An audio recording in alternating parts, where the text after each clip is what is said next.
Hey there, this is Miss Rachel from the Lorain Public Library System, and this is the final part of our 4-part series about making comics. So in this final part, we are going over some drawing tips and how to get started, as well as how to get from your sketch all the way to your finished comic. So the first thing a lot of people ask is, how do I learn how to draw? So the very best way to learn how to draw is from observation, or looking what's around you and trying to draw it as best you can. What's great about that is you get to see exactly how something works and looks in real life, and then you can translate that down onto the page. Now, that doesn't mean that you have to draw everything realistically.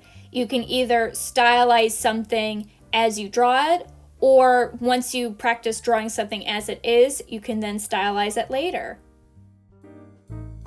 The next best thing you can possibly do is to use photo reference, because there are just some things in real life you're not going to be able to find in order to draw it. Photos are great because you can take your own, you can take things from different angles and zoom in to get more detail. Just make sure if it's not a public domain image like the one seen here, that you credit the photographer so you don't end up stealing their work. So don't get too hung up about not being able to draw from your imagination quite yet. It's very hard to do that right at the beginning, and sometimes it's just a skill that you need to work at. There are plenty of professional artists that need some sort of reference either from photos or from real life in order to do the work they do. So of course, another way you can learn how to draw, of course, is from books. So there are many different types of books available at the library that can help you. Some are specifically on comics, some are more about anatomy, color theory, and things like that. I'd highly recommend looking for any making of books, so that could be film, that could be animated movies, or maybe even video games. The development that they do in order to create characters, the world, and just the general look for what they're making is going to be similar concepts that you can apply to your comic. Plus, they're beautiful and very inspiring. I'd also highly recommend 2 books, really anything by Scott MacLeod, but especially making comics, and then drawing words and writing pictures that provide great examples. They show you how to do things and why they work the way they do, and especially they have exercises included to help you get started. So another way you can learn how to draw is through online tutorials. So this can take the form of learning a new medium or a specific art skill, but you can also look for interviews from artists and professionals.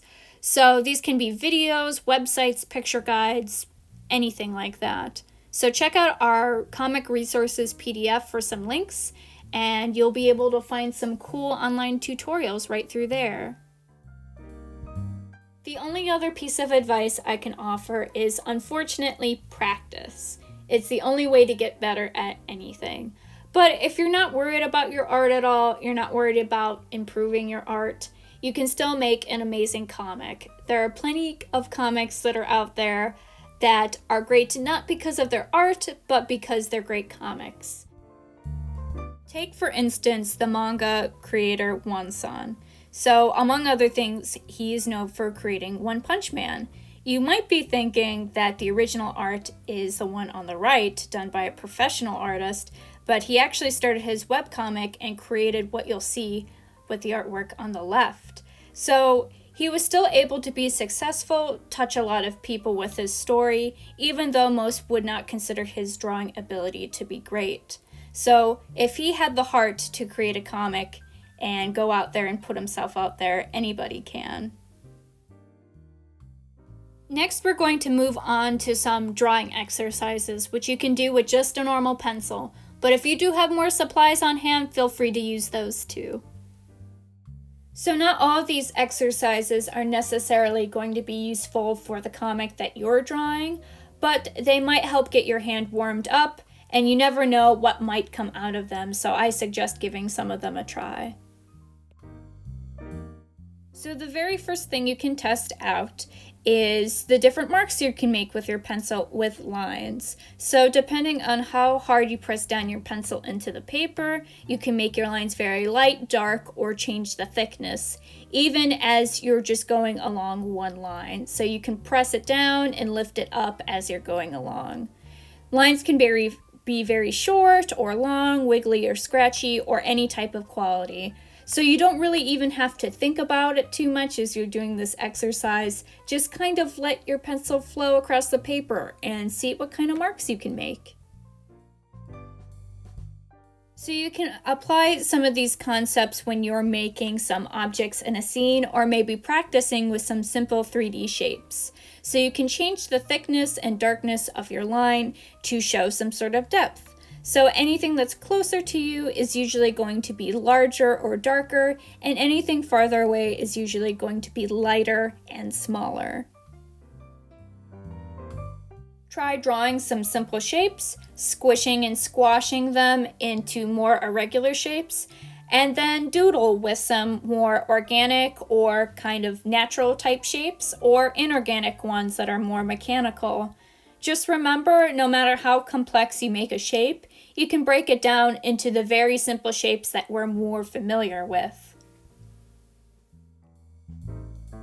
You can turn more of this shape drawing into a practice to test your speed and accuracy by repeating simple patterns so you can overlap them, increase the size, and the main goal is to try to have a consistent shape going across the page as you speed up or speed down.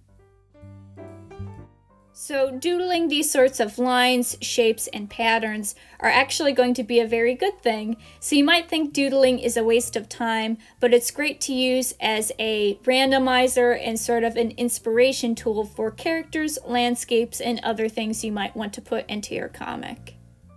A great exercise is to simply just put some random shapes or lines on your paper and then try to make a character or some kind of creature or object out of those lines and shapes. You never know what will come out of it. Next, we'll move on to shading and value. So value is just how light or how dark something is. And then shading is how that is rendered into your drawing. So you can take a look at the one on the left. The shading is done very flat. Again, this is just in black and white, but you could do it with any colors. And then the one on the right is a little bit more realistic. There's some shadows and some highlights. So try both styles to see which one fits the type of comic that you'd like to make. So if you have the supplies on hand, you can also play around with color. You could do something a little bit more natural or as something would appear in real life, like the character on the left, or you could choose a particular palette, so that's just a selection of colors. I chose pastels for the character in the middle, but this could be earth tones, this could be neutral colors, bright colors, really any selection of colors you can find on the color wheel.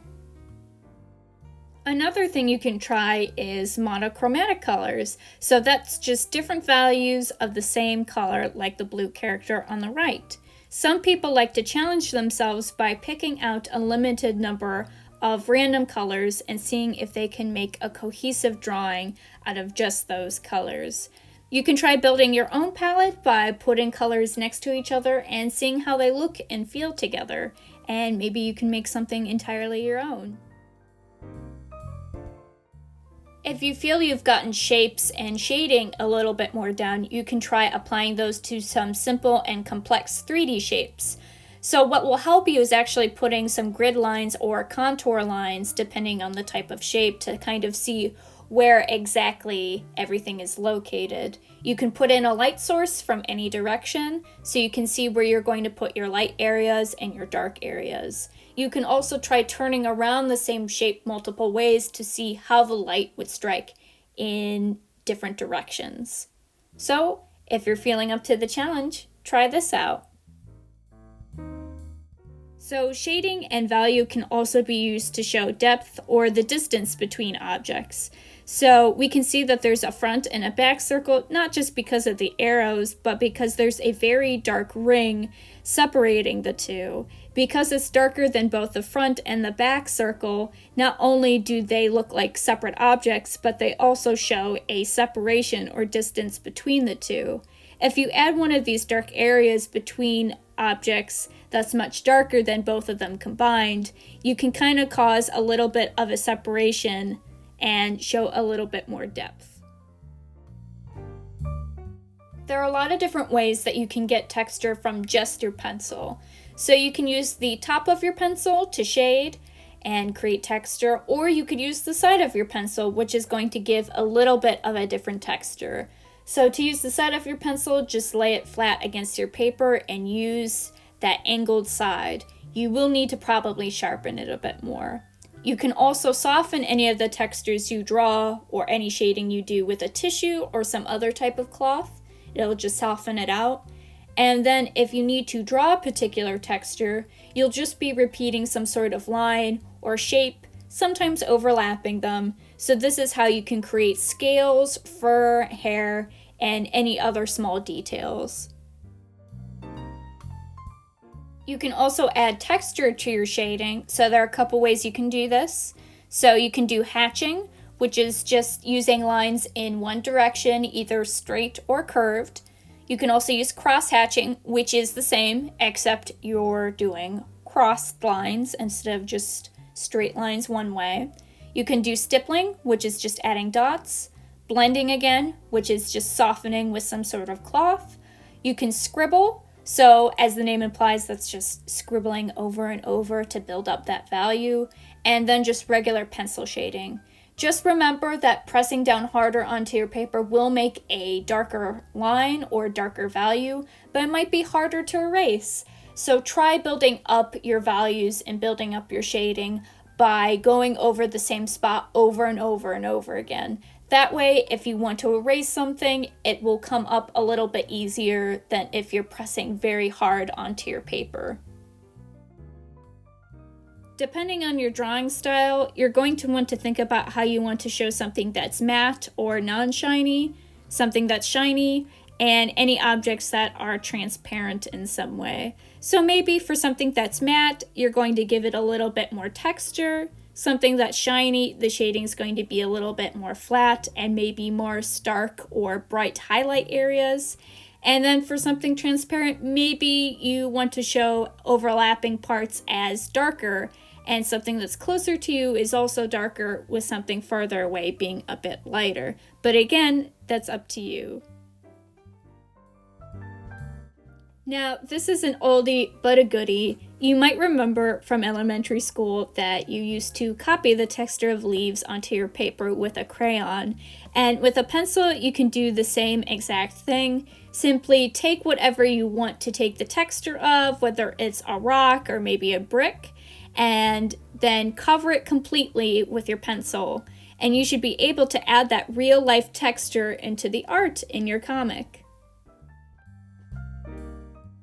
Now we're finally reaching the end of the line. So at the beginning of this program, we started with just an idea, started brainstorming, and then turned that into an outline for both our characters and our story. So then we turned that into a script, and then later made that visual by thumbnailing each frame that we wanted to add into our comic. So now we're to the exciting point where we can start sketching the final images of our comic and then turn that into the finished product. Now we're going to take our finished thumbnails and transfer everything over to whatever size we want our final comic to be. And this is where we're going to make our sketches. So we're going to transfer all the basic composition and shapes, just like we did for the thumbnails, but now this is going to be at the final size, and since we already did the thumbnails, we know where everything is going to go. You can use a ruler or side of a paper if you need some straight lines, and number your pages so you know what order they're in. I'd also highly recommend you try to keep each sketch to one side of the page if you can. You can start loosely and then start adding more and more details so you can get closer and closer to what your final lines will be. It's okay if it gets messy. Draw lightly so you can erase easily, and you can also add some values and shading if you'd like so you can see where they're going to end up in the final piece. Keep in mind you're going to want to mark out some areas where you're going to put either speech bubbles, narration, or anywhere else where you're going to have text and you'll want people to be able to read them. Before you're finished sketching, you can also use side studies if you're not sure how your thumbnail was really kind of laid out, or maybe you want to explore some different ideas with either the light, color, value, or placement of pieces within your panel. So these can be small, they don't have to be super detailed, but just so you can be doubly sure you're exactly committing to the type of panel and composition that you're wanting to put in your final comic. Now we move on to our final lines.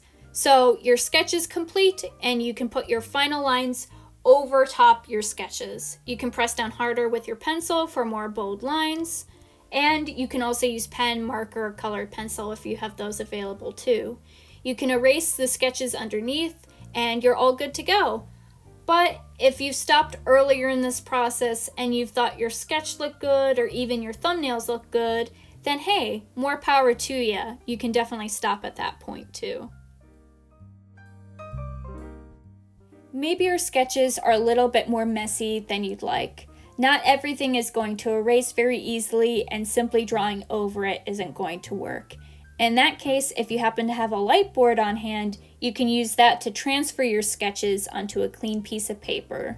So you're able to put your sketch underneath and your clean piece of paper on top and then trace over it. Just remember that you'll be wanting to do this in a dark room or at night so you're able to see the light more clearly up through your paper, and the more thicker the paper, the harder it is going to be able to see your lines. So you might not have a light board available, and that's perfectly okay because we have some other options here. So for one option, you can use a window as a light board. So all you have to do is when it's daylight or bright outside, you can tape up your original sketch to the window. Place your clean sheet of paper over it and you should be able to sketch just as easily. This is a great option if you'd like to use colored pencil instead of graphite for your lines. Maybe there isn't a window that you can really use this method at in your house or comfortably do so. Or maybe you can really only draw at night, so you're not able to get around when the window is nice and bright and sunny to use. In that case, I would highly suggest you use a different method called Graphite Transfer. So for the very first step, you're going to flip your sketch to the back side. So the back side should be completely blank. Now you're going to move on to step 2. For step 2, on that blank back side of your sketch, you're going to cover it completely with the darkest graphite that you can. So really go ham, really cover it with as much pencil as you can, and really cover it from top to bottom. Then you're going to flip it back over. Now to step 3. You're going to place your sketch on top of a clean sheet of paper. You're going to have that graphite and all those dark pencil marks touching that clean sheet of paper. Trust me, it won't get it dirty. Then, with a very heavy hand, you're going to retrace over your original sketch. So you're going to go over every single line that you want transferred to that clean sheet of paper. Make sure that the two pieces of papers don't move at all while you're going through and pressing down very heavily with your pencil. If you need to, you can always clip them together so that they don't move around. Now, on to step 4. So you're going to separate both the pieces of paper and take a look at what was the clean sheet of paper. Now, what you will have seen is that there's going to be very light lines where you had pressed down with your pencil, and it should match the sketches from your original sketch piece of paper. So how this works is because you laid so much graphite on the backside of your sketch, when you press down with your pencil, that got moved to the clean sheet of paper.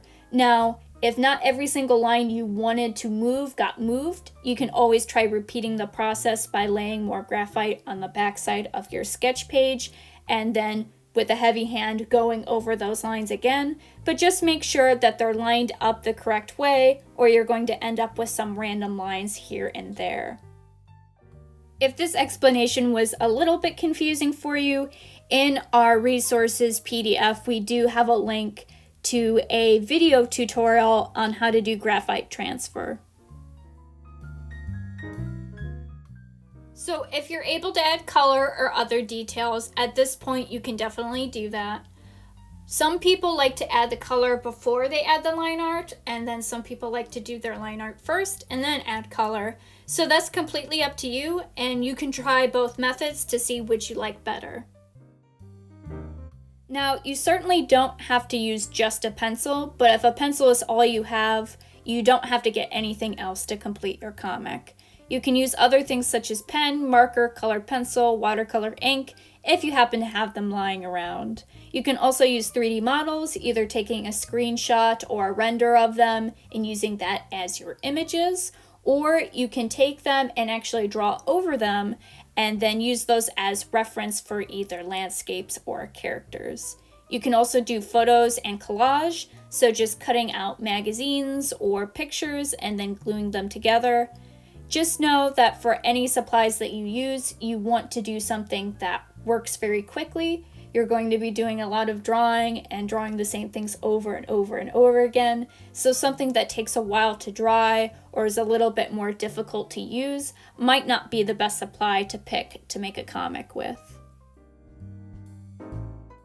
So if you have access to some digital resources, there are plenty that are available and also for free that you can use. You can also use digital resources as part of your actual process, either doing everything in a digital program. You can scan and edit the one that you drew on paper and then print it back out. There's a lot of options as far as how you want to integrate either photo editing programs, digital painting programs into your comic process. For computer users, I would definitely recommend Photopea. Not only is it free, it's available on PC, Mac, or in your browser, so you don't have to download anything at all if you don't want to. It's very similar to Photoshop, but only has basic features. So it's meant to be a photo editor, but you can also do digital painting and any type of artwork in it.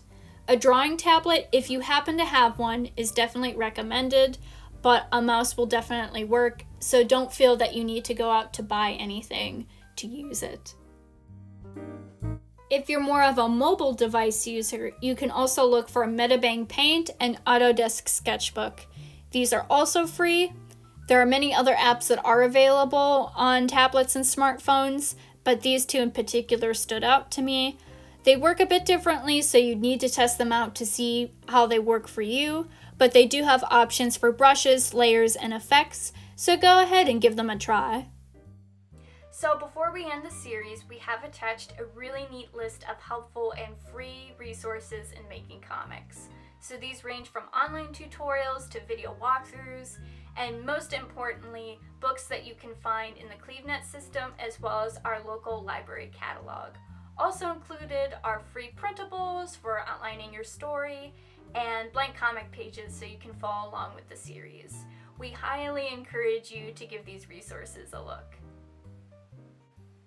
So this ends our 4-part comic making series. If you have any questions or want to learn more, feel free to let us know. We're more than happy to help. We're really excited to see what you make because the next best thing to making comics is sharing them with others. So until next time, see you then!